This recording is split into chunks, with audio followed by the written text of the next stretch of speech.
a former Skins legend from 1983 through 1993, one of the more dominant pass rushers in the NFL, third all-time on the team in sacks, a 4-time Pro Bowler and a 3-time Super Bowl champion. The great Charles Mann is with us on G&D. Charles, so good to talk to you again. How have you been? I've been good. Thanks for thinking about me. Yeah, this is nice. Been watching your career. Well, I appreciate that. Yeah.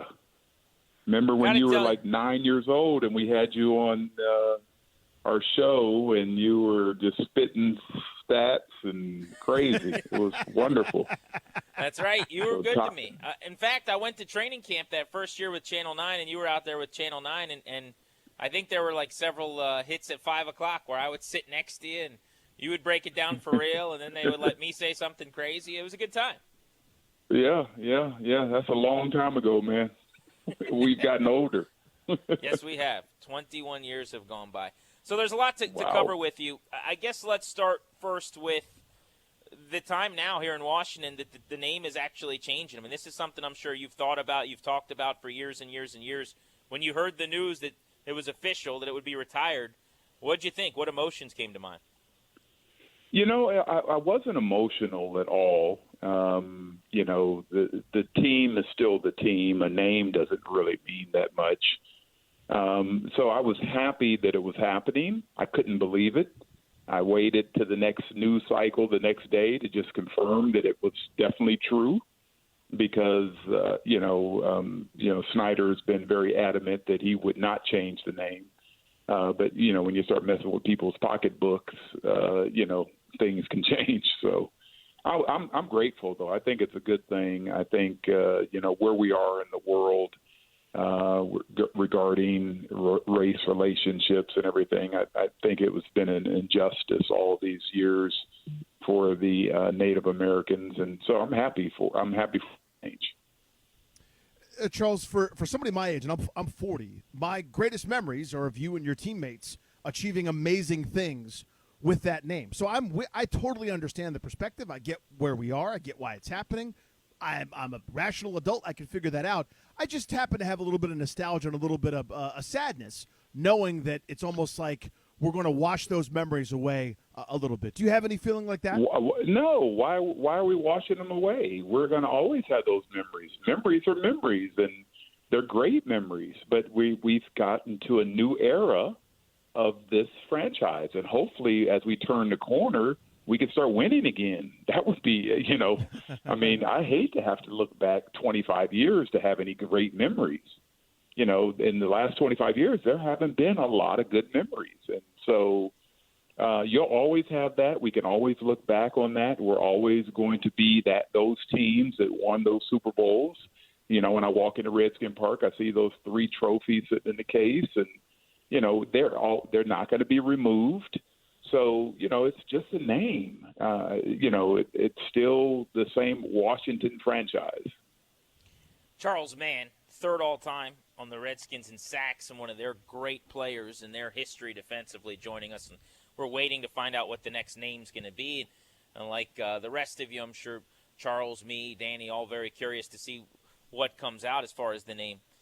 What about the colors? That's one of the things that has been, I don't want to say divisive, but important to people when we talk to fans that understand. Yeah, you better like not me. change that. You better not change that. Yeah, go into that if you would.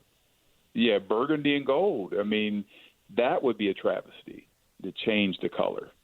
Then I really feel like you are disrupting the franchise. Changing the name, the slogan, if you will, the nickname is one thing, but changing the colors would be devastating. I think you've got to keep the burgundy and gold. And that's really the only stance I'll take on that is, you definitely need to keep the burgundy and gold.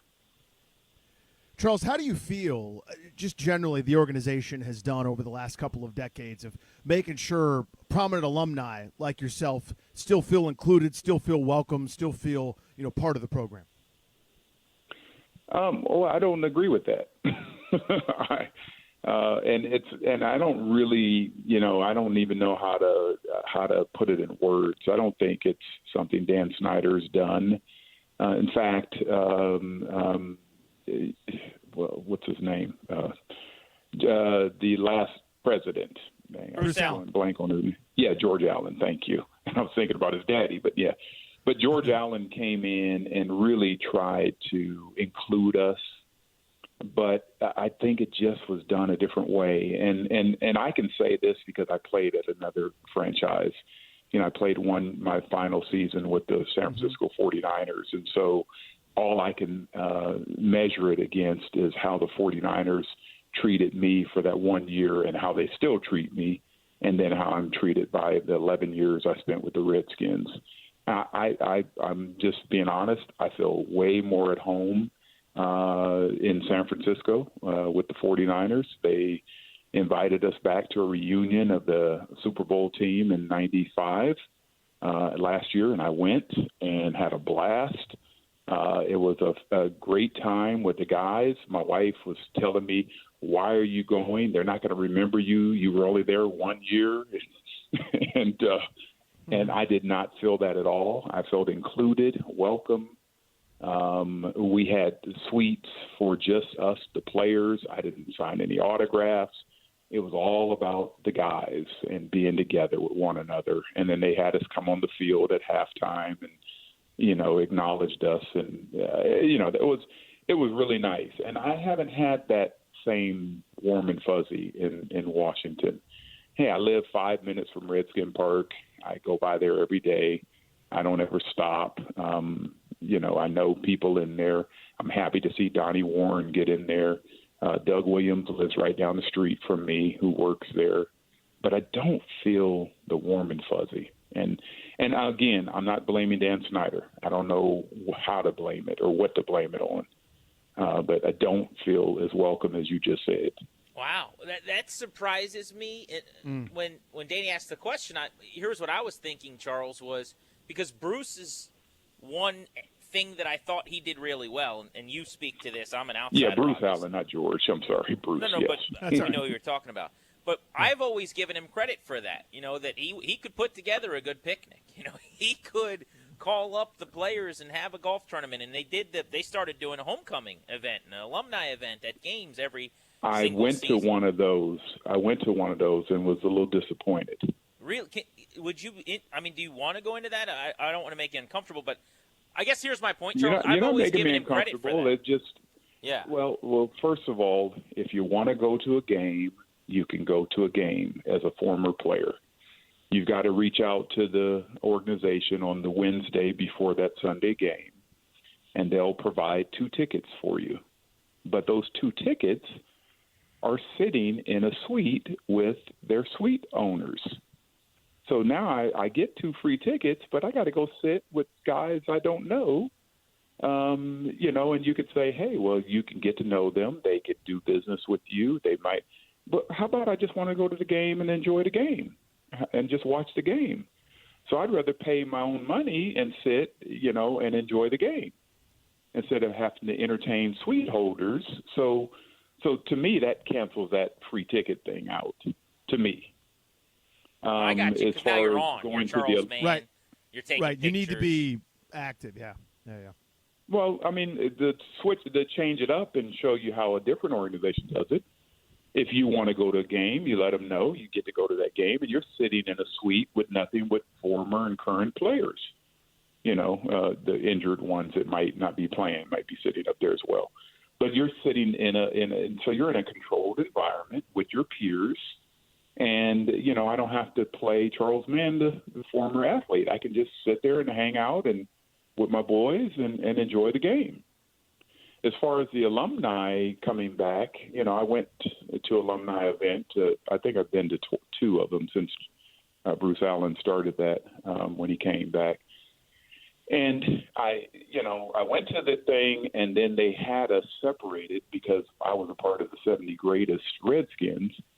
So when it came to going on the field to kind of announce the alumni, only the 70 greatest came out there. And so I'm sitting there talking with Tony McGee, who was my mentor and the reason why I did all the things I did in the NFL. And then I had to tell him, hang on a minute. And then we went out on the field and got honored. And he's a former player and a Redskin, and he didn't get honored. And so I just was very,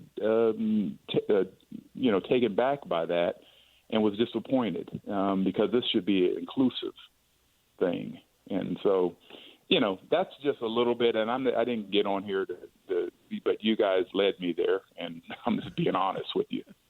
No, we appreciate it, and it's good insight, and it's a shame, frankly, that someone as accomplished as you were, who did as much for this city and did as much for this team, doesn't feel as welcome as he probably should. Well, I don't want anything from them. My day is done. I've been off the field for 25 years. Ryan Kerrigan and the group, Ryan Kerrigan just passed me in sacks. That's fantastic. It's on their generation now. I don't want to go, even going to training camp up in Richmond. I didn't ever go.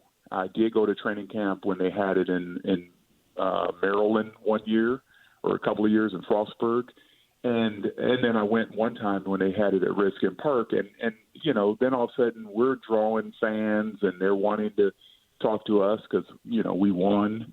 And I feel like I'm taken away from the current players, and I don't want to do that. That's not my goal. I just went out to watch a practice and ended up, signing about 100 autographs, and I felt bad for the current players because they were over there talking to us former players, and so I'm careful to know that my day is done, and it's now on these new guys and their new Redskins, and I try to stay out of their way. But when I'm in San Francisco, the times that they invite me there, it's just a different feeling. And it's hard to explain it, but it is a different feeling. And I wish we could capture that and have that here, because there's a lot of us that still live in the area. Gary Clark, Rick Walker, Dexter Manley, there's a bunch of guys still in there. Raleigh McKenzie. I could just go on and on about the players that still live in the community. Neil Okowitz, George Stark. There's a lot of us in this community, and you never hear from us. You don't know we're here. John Riggins. It just goes on and on and on. And I'd love to catch up with those guys, but we're all living our lives and busy with whatever we're doing, and sometimes it doesn't include football. And if the team starts winning and change, if they can ever do what we did, then I think some of that may change, it may be a different posture. But right now, I don't always feel welcome over there. Charles Mann, out of Nevada, 11 seasons with the Redskins, 82 sacks, or number 71, made the 4 Pro Bowls. And he's talking about times, for fans that are my age who are 32, that this is still today, if you're a fan of this organization, what you look back to, even if you don't even remember them, even if you only know it from videos and highlights. The numbers and the jerseys of folks like Charles Mann make this whole thing still work. For you, do you find yourself still today invested enough that, like, you are upset when they lose, or are you kind of just a normal football fan when you watch? Okay. Absolutely. I watch it. My wife is kind of going on, and she is a huge sports fan.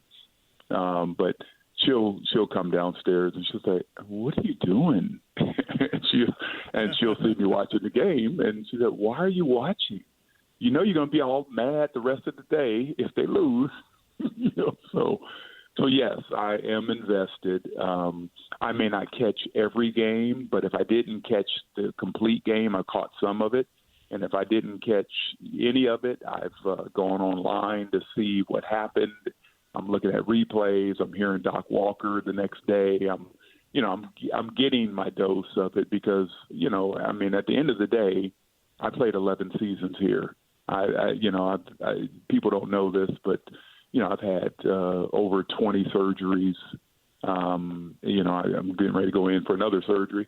15 knee operations, a right hip replacement, a lower back, fingers that go every which way but loose. This is the stuff, I'm 59 years old. This is the stuff you don't hear about. I was talking to Tony McGee the other day, and he was talking about some heart ailments that he has. And, and how he hit 60, and then all of a sudden felt like he was, instantly going back and forth to the doctor for different things. And, that's the stuff you don't remember. So I can't get away from the game. I can't get away from who I was as a professional athlete, because I'm reminded of it every single day.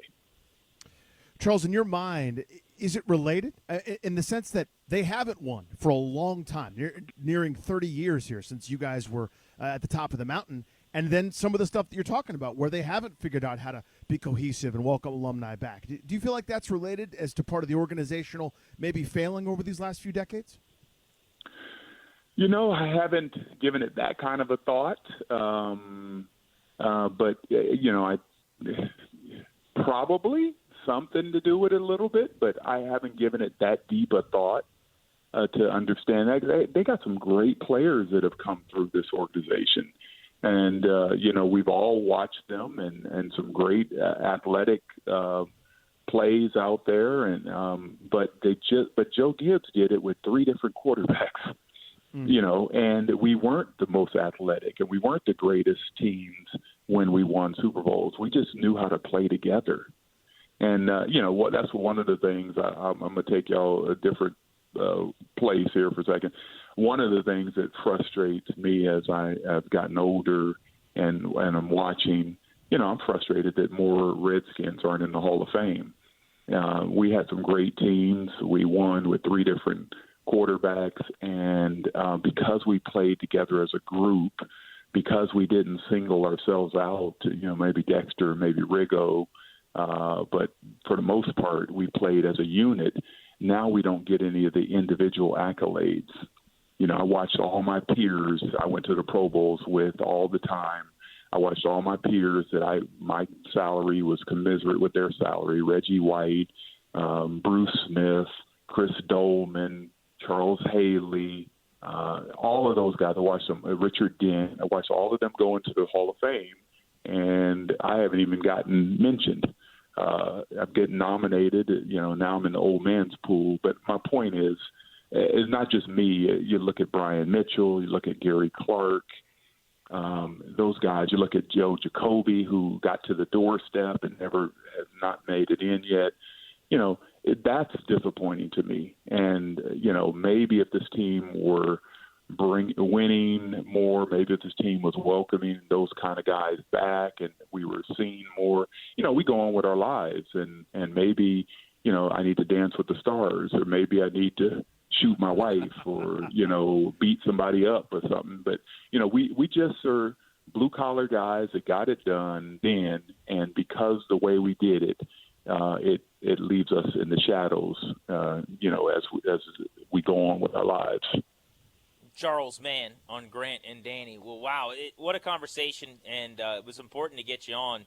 And it's great just to hear your voice again and chat with you, as you referenced off the top of knowing you. And you were so good to me when I was a kid for a long, long time. Really appreciate it, and hopefully we can get you on again soon. Yeah, I appreciate it. I like listening to you. You guys are great. I'm very impressed with your career. Every time I see you on some show or whatever, I smile. I say, I knew that kid when he just got started. With that bowl cut, right? Yeah, I remember the bowl cut. With that bowl cut, right? He's spitting out facts. I love it. Let's I'm not talk gonna about go the there bowl on cut, him. He even has hair on his face now. So, Charles, thank you so much. We will. We'll do It's it great, again. man. Let's talk some football next time. All All right. All right, Danny. Nice meeting you virtually, and y'all take care.